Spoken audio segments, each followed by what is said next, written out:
noon, so we're still morning time. But welcome to Talking Real Estate with Champions Real Estate Team here at Berkshire Hathaway Home Service Ambassador Real Estate Company. My name is Mark Wehner II, team leader here, Champions Real Estate Team, and joining me is Russ Williams with Williams Mortgage. So we give a rundown what's going on in the real estate market over the last 7 days, just kind of keep you up to date on national news, local news, the market trends we're seeing here in the local area. We always quick tip today. So as we're kind of going into the winter months, one thing I was thinking about, and some people, if they're moving from a warmer climate into Nebraska, is what direction does your house face? Does that truly matter in Nebraska or in these colder climate areas?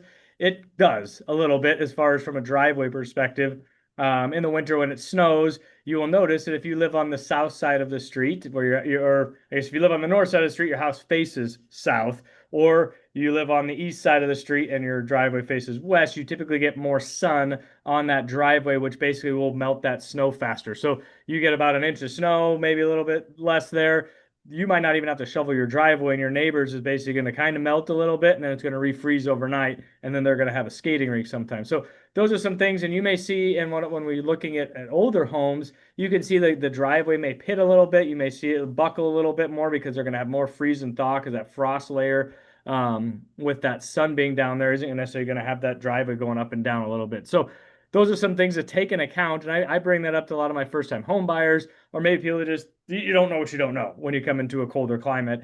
But that's just something, the direction your house faces is going to make an important thing. And the same thing when you do a new construction, when you're able to choose your lot, but the other thing that may come into play is maybe you want to put a pool in, right? So if you want to put in a pool, maybe you want the back of your house facing south because then there's going to be more sun, out there for the pool. And if you have it obviously facing the other direction, it's going to be more shaded, in that later afternoon time frame. So there's obviously pros and cons. Obviously, it's just a matter of what is best for you. But I just like to bring it up to my clients just so that you can take that as one of the considerations. So that's kind of our quick tip today is what direction does your house face? Usually you don't think about that in the summer, then all of a sudden in the winter, if you've lived in a north facing house long enough, you're going to like, goodness sakes, I got to get out. I have a north facing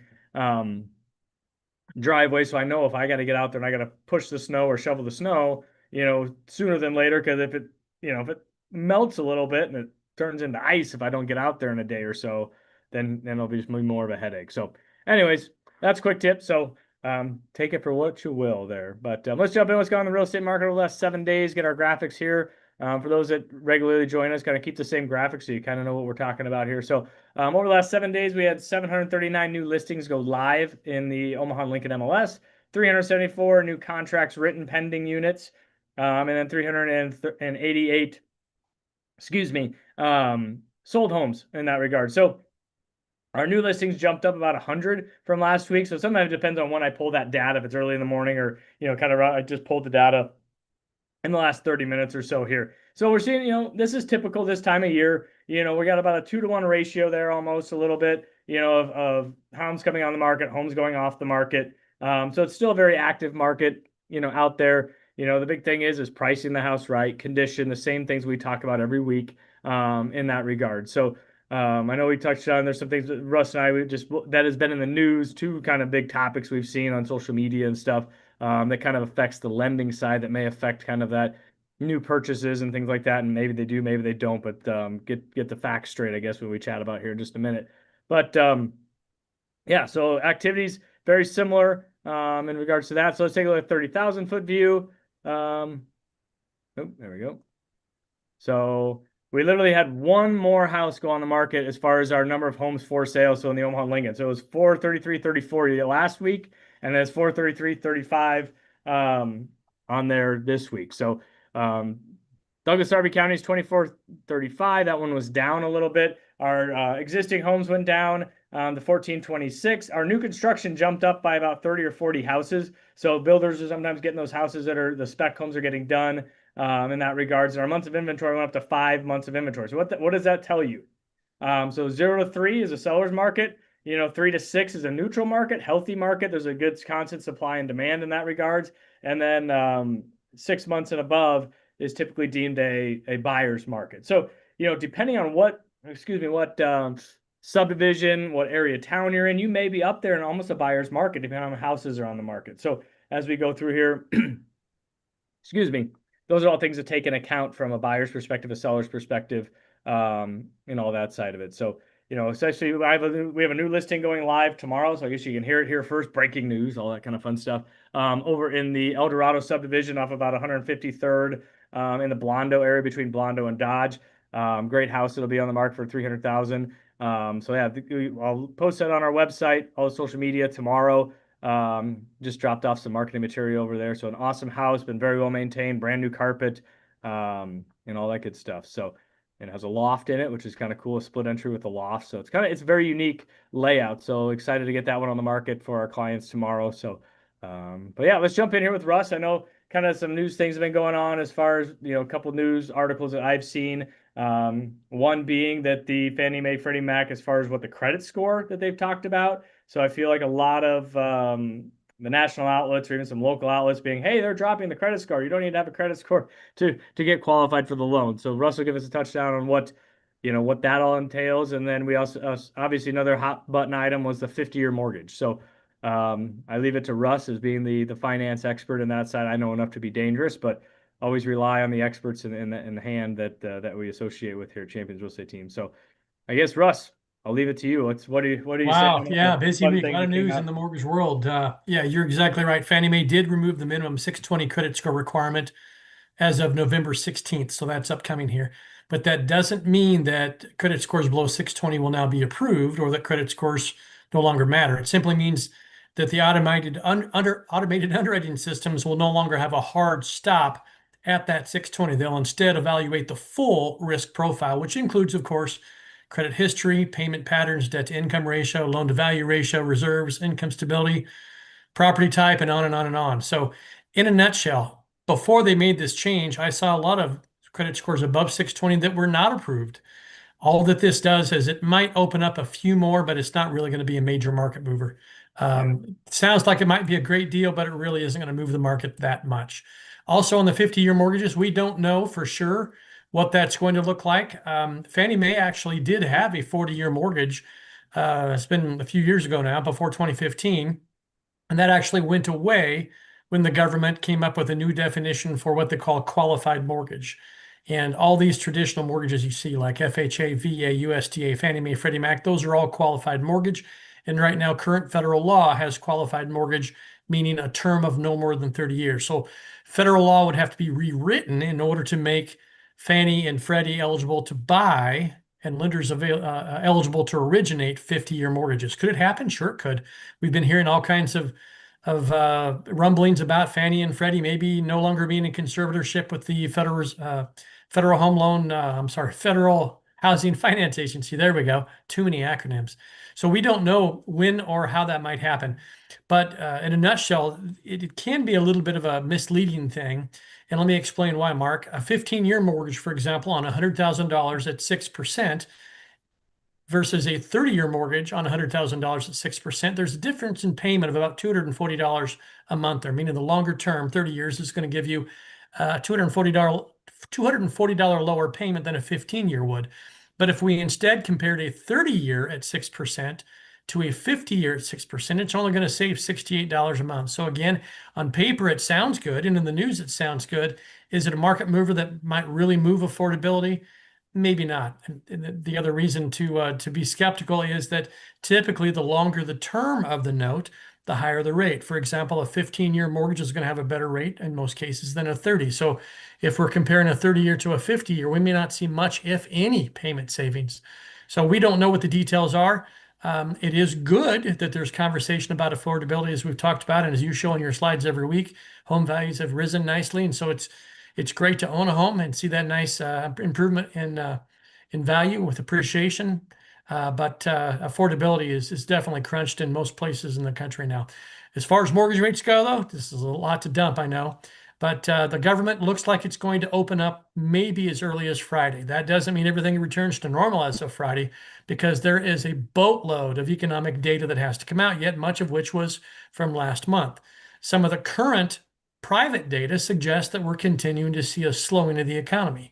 But the data from 30 days ago when the government shut down wasn't necessarily showing as much slowdown, and we've got to digest that first. So I expect some choppiness once the government opens back up and reports come out. And we'll really wait to see what happens probably 2, 3 weeks from now when we get current on data to know whether or not rates are going to improve going into the holiday season or not. But having said that, you pointed out really well in the slide earlier, this is a great time to find a home. Sometimes you can get concessions. And so buy the house today, and if rates come down, we'll refinance it for you in 6 months. Yeah. And I think, like we said, those two kind of headlines that have been blasted on, I mean, I saw it on social media. I think it's one of those things that it's going to get people thinking about buying a house that maybe have a little lower credit score and, or have that affordability aspect of it to give somebody a call and say, hey, is now a right time? And that's something that we love doing here at Champions Real Estate. We call it coaching sessions that we can sit down with the buyers thinking about buying next spring or thinking about buying now and just get the facts, because we don't want you to get frustrated when if you go to somebody and say, hey, I think I can buy a house, my credit score is at, 600 and now I can actually get into a house. Well, that's just one of those variables that used to be an automatic kick out. Well, now that's not an automatic kick out, but you have the whole encompassing, all the factors that come into play, when you're buying a house. And each one of those factors is very important. And that's getting together with somebody like Russ or myself to get a good game plan and say, all right, hey, credit score's a little lower, okay, but we need to make sure all these other things are in line for you. And not just, I think sometimes agents just get really excited.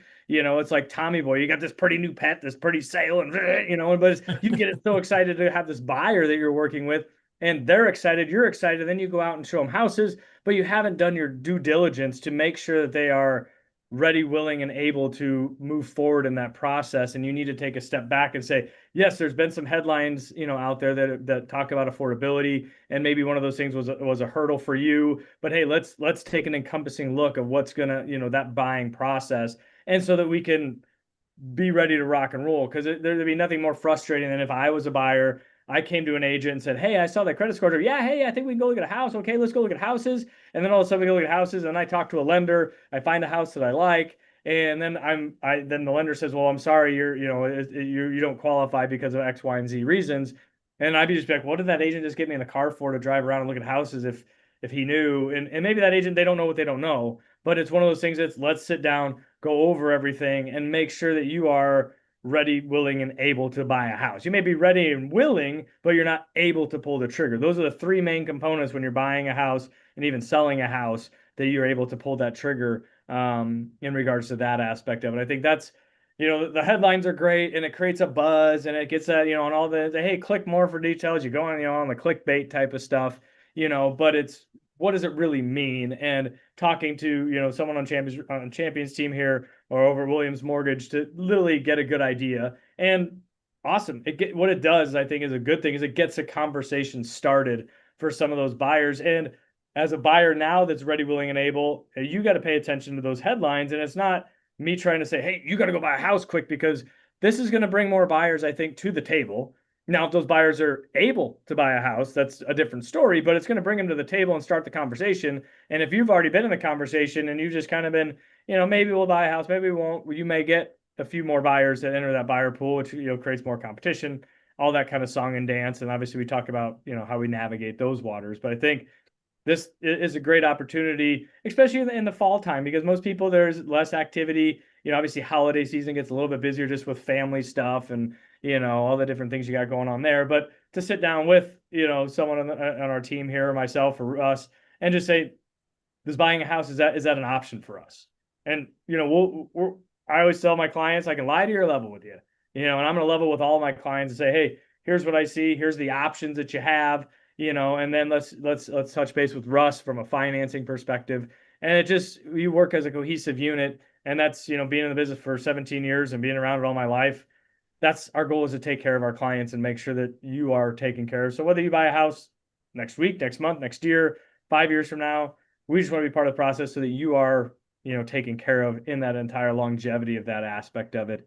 So yeah, I guess that's kind of my spiel on that regards. But I think, it's good that the powers that be, I guess, are talking about affordability and trying to take steps to, remove a couple hurdles, out there to get into a house and capitalize on that appreciation, hopefully, over the coming years and stuff like that. Obviously, we don't have a crystal ball. I remember when I bought my first house for 110 on a split entry home, in 2007. In 2010, they're selling that same exact brand new house. A Hearthstone home was being sold for, I think, 105, 104. So my house lost in the first 3 years. I would have been upside down if I sold my house. So it doesn't always go up.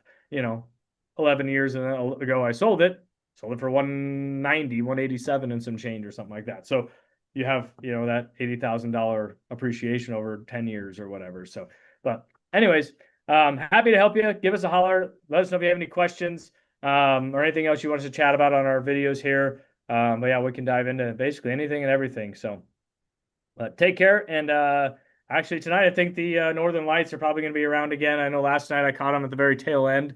So if you get out in the country area, just be careful when you're parking on the side of the gravel roads or anything like that. Be safe. Don't park on top of a hill so someone doesn't see you on the bottom. So just be mindful. If you're going on someone's farm, make sure you ask for permission, in regards to that. So, but anyways, take care and